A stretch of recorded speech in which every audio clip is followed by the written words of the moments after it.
ರಾಜ್ಯ ಒಕ್ಕಲಿಗ ಸಂಘದ ಅಧ್ಯಕ್ಷರಾದಂಥ ಹನುಮಂತರು ಅವರು ಮತ್ತು ಅವರ ಎಲ್ಲ ಉಪಾಧ್ಯಕ್ಷರುಗಳು ಮತ್ತು ಕಾರ್ಯಾಧ್ಯಕ್ಷರು ನಿರ್ದೇಶಕ ಮಂಡಳಿಯವರು ನನಗೆ ಫೋನ್ ಮಾಡಿ ನಾನು ನಿಮ್ಮಲ್ಲಿಗೆ ಬರ್ತೀನಿ, ನಿಮ್ಮಲ್ಲಿ ಸ್ವಲ್ಪ ವಿಚಾರಗಳನ್ನು ಮಾತಾಡಲಿಕ್ಕಿದೆ ಅಂತ ಹೇಳುವಂಥ ಮಾತನ್ನು ಹೇಳಿದರು. ಬೇಡ, ನಾನೇ ಬಂದುಬಿಡ್ತೀನಿ ನಿಮ್ಮಲ್ಲಿಗೆ, ನಿಮ್ಮ ಅಷ್ಟು ಜನ ನಮ್ಮಲ್ಲಿಗೆ ಬರೋದು ಬೇಡ ಅಂತ ಹೇಳೋದಕ್ಕೆ ಬೇಕಾಗಿ ನಾನು ಬಂದಿದ್ದೀನಿ. ಒಂದಷ್ಟು ವಿಚಾರಗಳನ್ನು ಅವರು ನನ್ನ ಜೊತೆ ಪ್ರಸ್ತಾಪ ಮಾಡಿದ್ದಾರೆ. ಅದರ ಬಗ್ಗೆ ನಾನೇನು ಇವತ್ತು ಹೇಳಲಿಕ್ಕೆ ಇಷ್ಟಪಡೋದಿಲ್ಲ. ನಾನು ಈಗಾಗಲೇ ನಿಮಗೆ ಹೇಳಿದ್ದೀನಿ, ನಾಳೆ ನಾನು ಪ್ರೆಸ್ ಮೀಟ್ ಮಾಡ್ತೇನೆ ಅಂತೇಳಿ. ಆ ಪ್ರೆಸ್ ಮೀಟ್ನಲ್ಲಿ ಎಲ್ಲ ವಿಚಾರಗಳನ್ನು ನಾನು ಉಲ್ಲೇಖ ಮಾಡ್ತೇನೆ.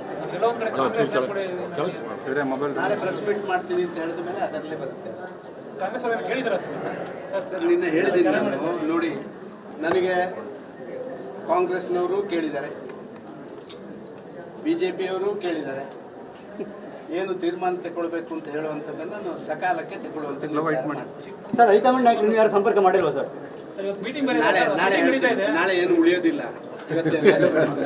ಇವತ್ತು